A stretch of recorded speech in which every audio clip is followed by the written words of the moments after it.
আমাদেরকে নফল নামাজ থেকে উত্তম হচ্ছে নিজের জীবনে যে কাজা আছে কাজাগুলি তোলা।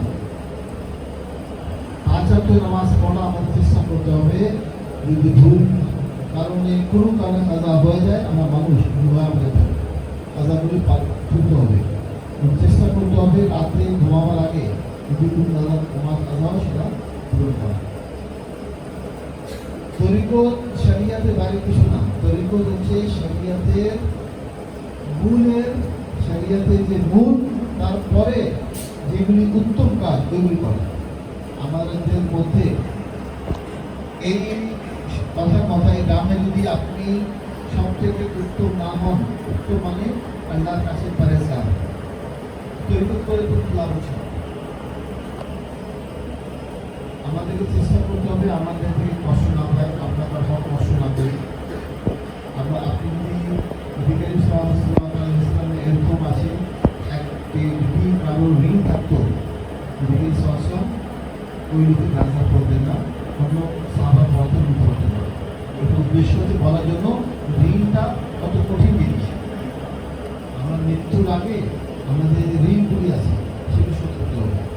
ব্যাংকের ঋণ হোক, শরীরের ঋণ হোক, যে ঋণ নিছেন আপনি সে ঋণ শোধ করতে হবে।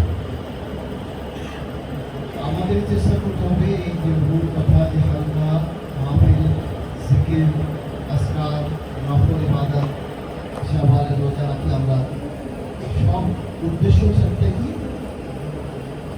নিজের আত্মাকে পরিষ্কার করা। এখন আপনি বলবেন যে যদি এগুলি করতে হয় তো মুরিদ হওয়া দরকার। মুরিদ হয়ে যদি দরকার, মুরিদ হলে সিলসিলা যে মাশায়েখগণ আছেন ওনাদের ফ্যাজ থেকে আপনার আমল করা সহজ হয়ে যায়। একটা ভালো নতুন মুরিদ হন, এই ভাই বোনদের মধ্যে বসলে একটা ভালো পরিবেশনে বসে। যে মানুষ 200 বছর আগে যে আমল করে অতিক্রম করা সিলসিলা যদি ছোট সিলসিলা হয়, যদি মাশায়েখগণ যে রুহানি ফ্যাজ থাকে, ওটা 200 বছর আগে 2 বছর অতিক্রম করা যায়। এই জন্যই আমরা ব্যাচ হই, এই জন্য আমরা সিলসিলার থেকে যোগাযোগ করি। যেমন যেরকম নজর লাগে মানুষের একটা নজর ধ্বংস করে দেয়, এইভাবে একটা অলিদের নজর আছে, যেটা সুমল এক মুহূর্তের মধ্যে আপনাকে কোথা থেকে কোথায় পরিবর্তন করবে। সেটাও বদ নজরে সুনজর আছে। একজন সুফিগণ যদি আল্লাহর প্রকৃত বান্দা হয়, তাকে স্মরণ করলেও, তার মাহফিলে গিয়ে গেলেও আপনার ভিতরে পরিবর্তন আসে।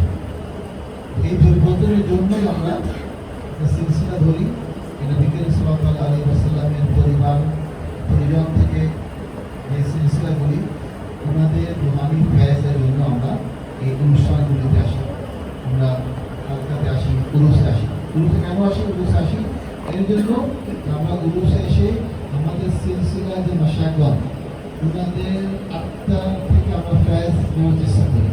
ওনাদের আত্মার, ওনাদের দয়া যে আমাদের উপরে যদি হয়, এই কঠিন জিনিসগুলি সহজ হয়ে যায়। এই কঠিন জিনিসগুলি সহজের জন্য, আমাদের জীবনে পরিবর্তন করার জন্য আমরা উরুসে আসি। উরুসে কিন্তু আমরা ওই বিরিয়ানি খেতে আর খিচুড়ি খেতে আসি। বিরিয়ানি খাই আমরা, ঠিক আছে, কোনো অসুবিধা নাই, কিন্তু বিরিয়ানির উদ্দেশ্য না। উদ্দেশ্য হচ্ছে কি, উরুসে এসে যারা আল্লাহকে প্রিয় মনে করি, নবী সাল্লাল্লাহু আলাইহি ওয়াসাল্লাম পরিবার, আহলে বাইত থেকে যারা হুকুমপ্রাপ্ত, যারা খলিফা শাহজাহান, ওনাদের সোহবাতে আসেন। ওনাদের সোহবাতে আসলে আল্লাহ তাআলা আমাদেরকে রহমত করেন। সিলসিলার বারাকাত, সিলসিলার যে একটা শক্তি, ওই শক্তি আপনাকে সাহায্য করবে আপনার মন পরিবর্তন করার জন্য। কিন্তু এই পরিবর্তনের নিয়মটা থাকতে পারবে। যদি আপনার পরিবর্তন নিয়ম থাকে, তখন ইনশাআল্লাহ তাআলা করতে পারা যাবে। আপনি চেষ্টা করেন যে এলাকায় আসেন, যদি ওখানে সাপ্তাহিক মাহফিল হয়, সেই মাহফিলগুলিতে যাওয়া। নিজের প্রিয় ভাই প্রিয় বোনের সাথে একটা ভালো ভাষা কথা বলা, এক অপরের দুঃখে কষ্টে দাঁড়ানো। এবং উরুসের আরেকটা এই উদ্দেশ্য হচ্ছে যে আপনি যখন আসলে উরুসে আপনার প্রিয় ভাই অনেকজনের সাথে বছরে একবার দেখা হয়, ওটার জন্য সবার সাথে বলবেন, সবার সাথে কথা বলবেন, এক অপরের সাথে কথা বলবেন, এক অপরের খেয়াল রাখবেন। এটা হচ্ছে উরুসের উদ্দেশ্য। আমরা যদি আমাদের উরুসে যারা যাদের উরুস হয় তাদেরকে স্মরণ না করলেও তাদের আসে যায় না। আমরা এই জন্য স্মরণ করি, আমরা স্মরণ করলে তারা স্মরণ করবে, আমরা ওদেরকে ভালোবাসলে তারা আমাদের ভালোবাসে। তাই এই মাহফিলগুলিতে আসেন, নিজের পরিবার পরিজনকে নিয়ে আসেন, সিলসিলার গল্প মানে সিলসিলার ইতিহাস নিজে শিখেন, নিজের পরিবারকে শেখান। এই যুগে ফেতনার যুগ, চারিদিকে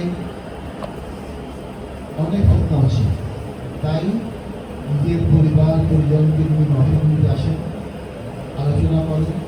যদি কোনো ব্যাপারে কোনো প্রশ্ন থাকে, কোনো ব্যাপারে যদি সন্দেহ থাকে বা বুঝতে পারছেন না, যারা আমাদের মাহফিলগুলিতে আছে, আমাদের ইমাম সাহেব যারা আছে, মাদ্রাসা আছে, জিজ্ঞাসা করেন। যদি ওদের থেকে কোনো সমাধান হচ্ছে না, আমাদের সাথে কথা বলতে পারেন, আমরা চেষ্টা করবো বোঝাবো। মাহফিলগুলিতে আসেন, আমাদের মধ্যে কে আগে বসে থাকবে থাকতে যায় না। মাহফিলে আসেন, হালকা করে জিকির করেন, আল্লাহ তাআলার সম্পর্কে স্মরণ করেন। যদি এমনিও যদি এখানে বই আছে, পাঠানার আছে, অল্পতেও আছে, যার বই পড়েন, নিজের ধর্ম শিখেন। শুধু ধর্ম না, সবই ধর্ম, মানে দুনিয়াদারি শিখেন, আখেরাত শিখেন, এবং একটা ভালো সুন্দর জীবন যেমন যাপন করতে পারেন। যে মৃত্যুর পরে আপনার এলাকার লোক, আপনার সন্তানরা যেমন বলতে পারেন, না আমার বাবা খুব ভালো ছিল। আমি জানি অনেক লোক আমাদের কাছে দোয়ার জন্য আসে, দোয়ার জন্য আসে, মানে বাবা থেকে সন্তানরা এত বৃত্ত দোয়া করে আল্লাহ